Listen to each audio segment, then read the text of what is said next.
buat teman-teman sendiri yang masih bingung ya seputar breeding tadi, tinggal fokus teman-teman mau lari ke segmen mana. Kalau teman-teman larinya itu ke segmen potong, maka tidak perlu betina yang posturnya besar, cukup betina yang posturnya kecil, atau postur sedang lah gitu.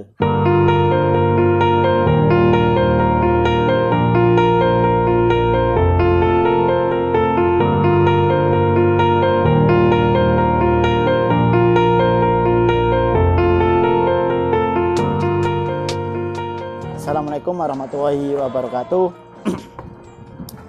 Jumpa lagi dengan saya Wahyu Hervi Agung dari Edi Ternak. Nah, teman-teman, kali ini kita akan belajar lagi seputar dunia breeding. Nah, breeding itu artinya kan pembibitan ya. Jadi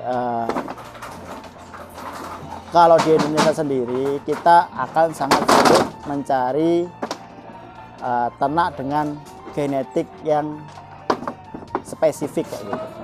Sangat jarang sekali, karena di sini banyak sekali teman-teman peternak itu yang suka crossing antara satu jenis ternak dengan jenis ternak yang lain kayak gitu. Misalkan nih contoh jenis domba Garut, nah, disilangkan dengan domba Dorper gitu. Nah, jadi banyak sekali yang mengkombinasikan antara ternak dengan keunggulan tertentu dengan ternak dengan keunggulan tertentu yang masing-masing punya keunggulan kayak gitu. Contoh misal ya domba Garut tadi, Garut yang betina itu akan lebih banyak menghasilkan cempe. Jadi sifatnya dia itu adalah sifatnya prolific, atau dia bisa menghasilkan cempe dalam sekali lahiran itu lebih dari satu. Nah, dibandingkan sama jenis yang dia jenisnya besar kayak misalkan merino, itu kebanyakan dia beranaknya itu tunggal. Nah, berdasarkan yang saya pahami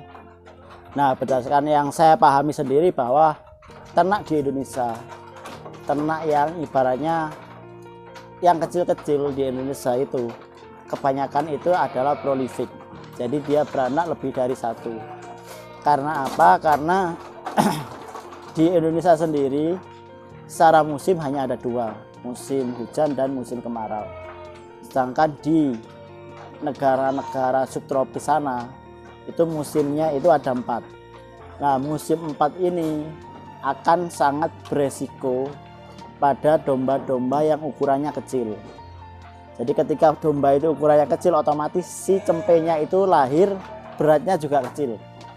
Nah, ketika cempe ini lahir beratnya kecil, itu resiko dia mati itu lebih tinggi karena kayak kedinginan atau karena terlalu panasnya ekstrim kayak gitu.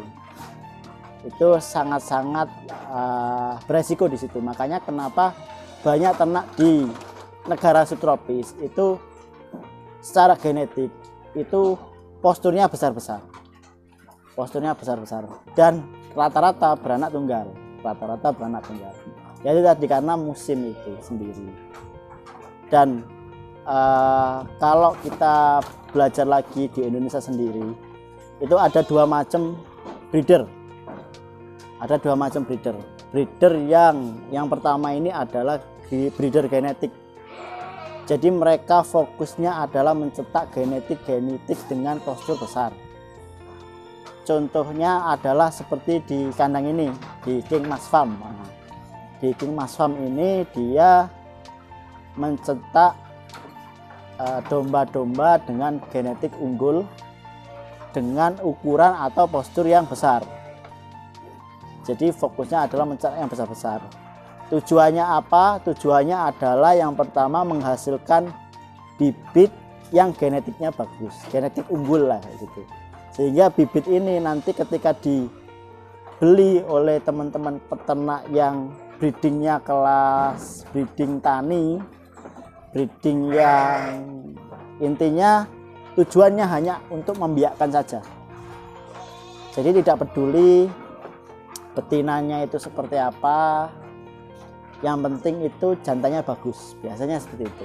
Ketika si jantannya ini bagus, maka akan menghasilkan keturunan yang bagus pula, seperti itu. Nah, balik lagi bahwa kalau saya pribadi melihat breeding itu terbagi menjadi 2 macam atau sampai 3 macam postur ya.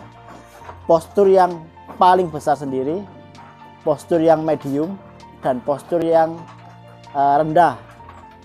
Biasanya postur yang rendah ini yang kebanyakan untuk potongan harian maupun untuk sate-satean lah, intinya kayak untuk akikah kayak gitu yang ukurannya kecil.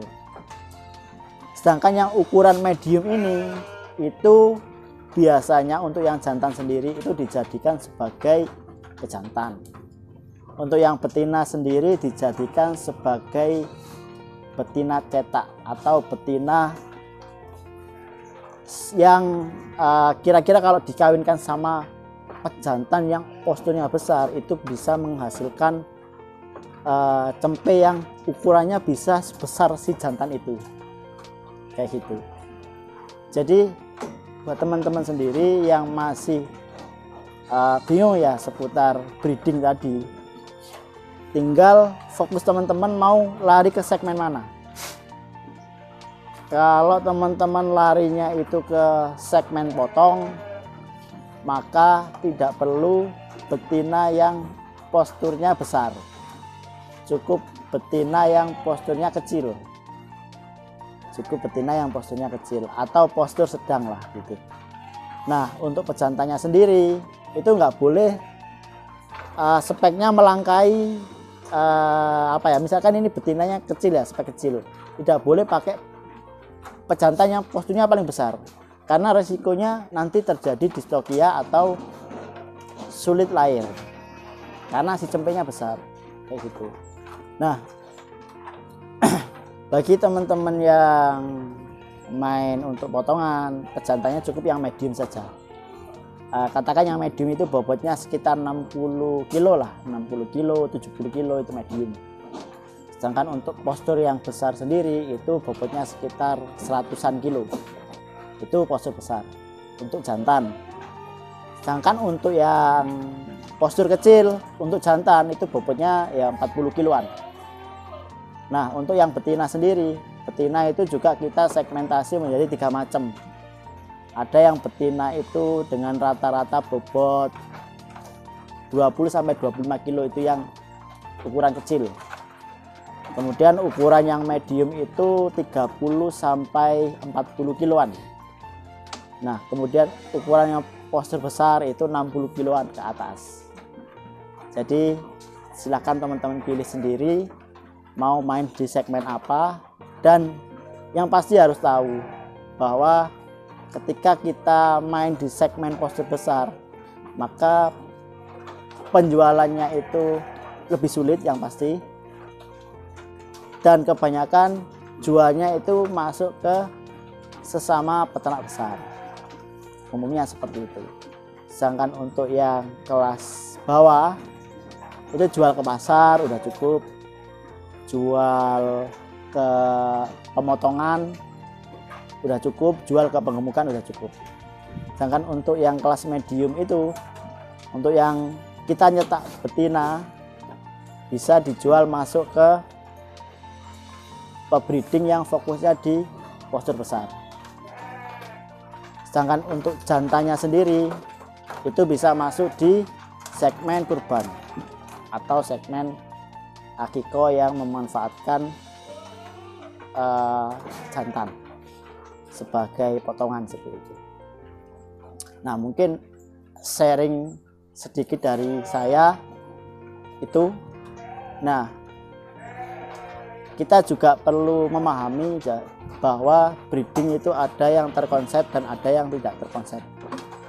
Kalau yang terkonsep adalah mereka benar-benar memastikan ternak yang dibudidayakan itu bebas dari penyakit,